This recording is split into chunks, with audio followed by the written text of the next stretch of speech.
Oh, let me turn this on. It is on.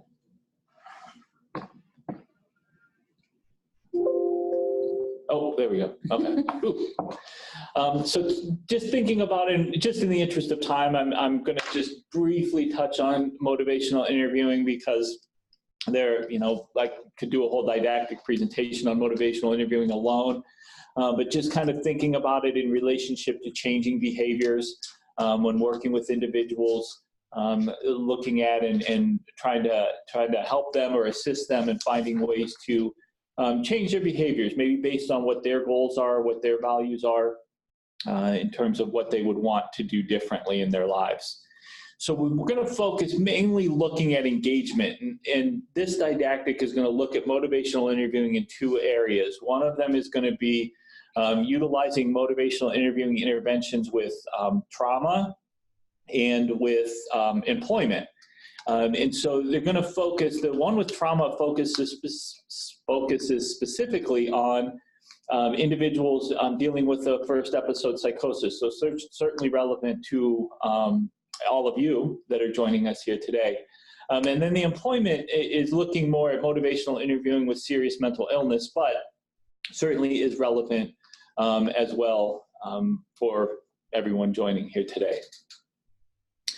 So looking at trauma, odds are that you guys, that all of you are working with individuals in your first episode program that have experienced trauma. And literature shows that it's a pretty high prevalence rate for individuals that are involved in first episode psychosis programming, even after they experience their episode or they engage in services. There's a likelihood that there's going to be some trauma that could be potentially associated with that as well.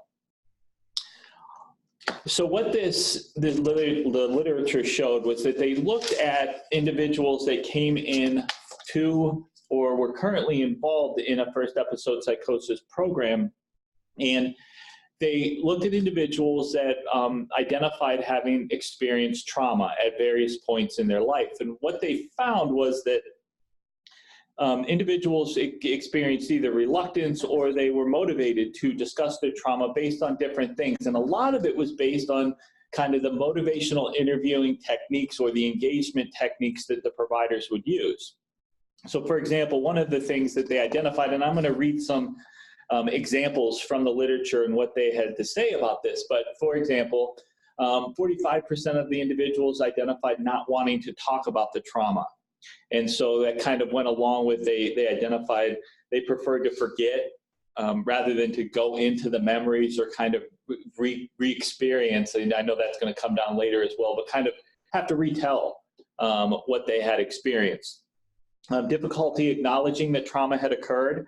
And one of the really interesting things that when in reading this, where they talked about individuals would like store or push, were the quotes that they identified that the individuals used their trauma experience. So they would kind of store it away so that they would never have to talk about it or acknowledging that it had even occurred. And then not wanting to re-experience the emotions associated with trauma. And they identified specifically the underlying feelings of shame. Some of the individuals, the participants, when they would talk about their trauma, when they got to the point where they would talk about it or they felt comfortable talking about it, they would use words like confess. They would confess their trauma or confess what they experienced. And so kind of tied into the fact that there was some underlying maybe shame, embarrassment of what had occurred. One of the things, a couple of things that they identified that really helped individuals, and a lot of it is based on where they were maybe when they initially started to talk about their experiences or when they started to engage in services, but some of it was based on the actual interventions and what some of the providers did to help them with that process as well. So it looked at a desire for change, and so some of the things that they identified was there was a focus towards wanting to be happy, to get better, to having a fulfilling future. Not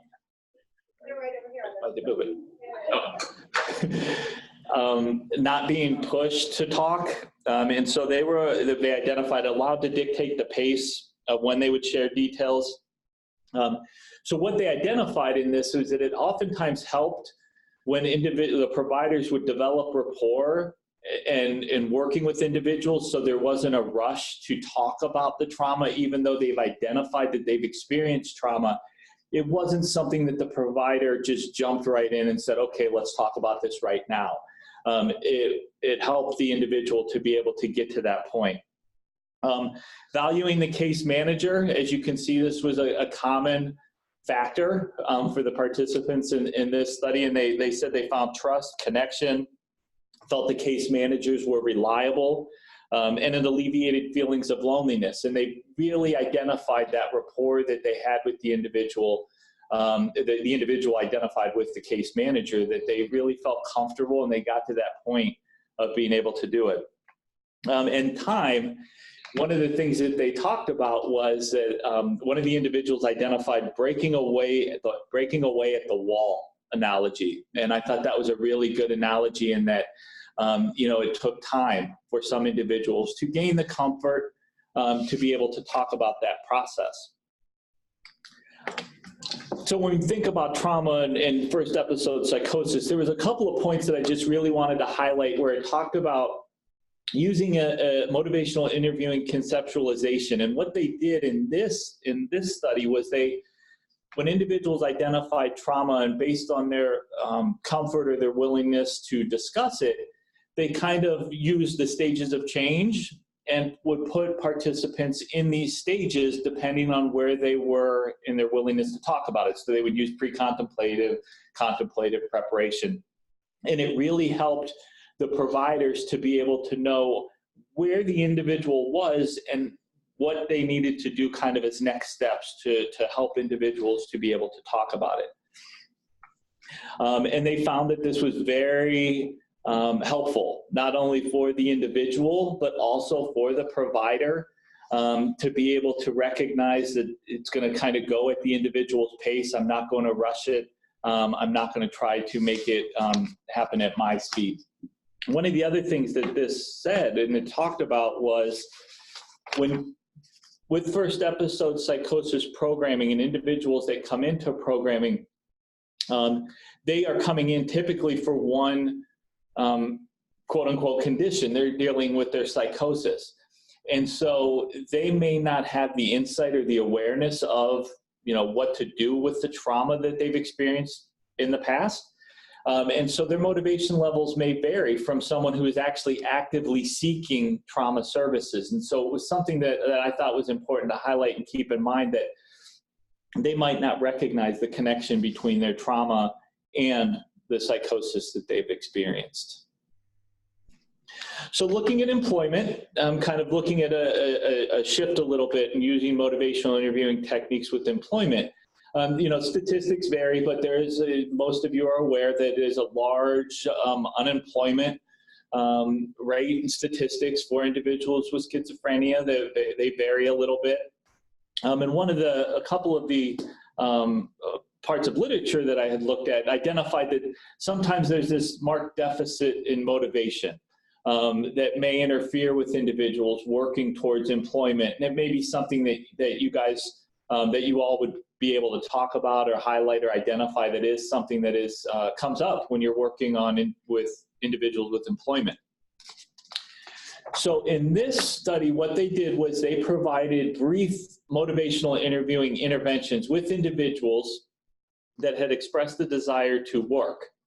And what they looked at was what were some future goals that the individual had in these motivational interviewing interventions. And they also tried to resolve the ambivalence that individuals had about re-engaging with work or school. And they identified and highlighted some examples where individuals would say, yeah, I really want to go back to work, but I don't want it to affect my benefits. Or yeah, I really want to go back to work, but I don't know if I would feel comfortable talking with people. And so there was kind of that on the fence feeling for a lot of the individuals with regard to employment.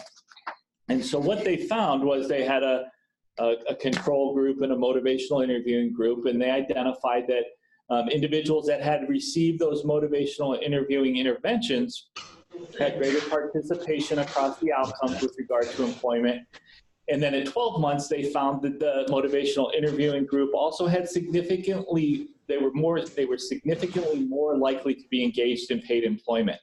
And so the individuals identified that the MI sessions that they had were very useful. They were helpful in being able to kind of work through some of their ambivalence and what they were maybe experiencing.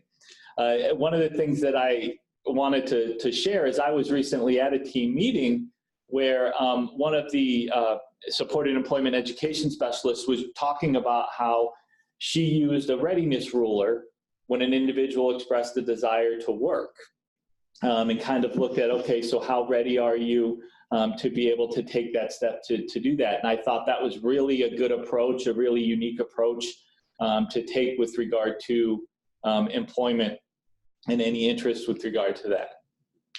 I think that's it. Okay, that is it. Oh, good.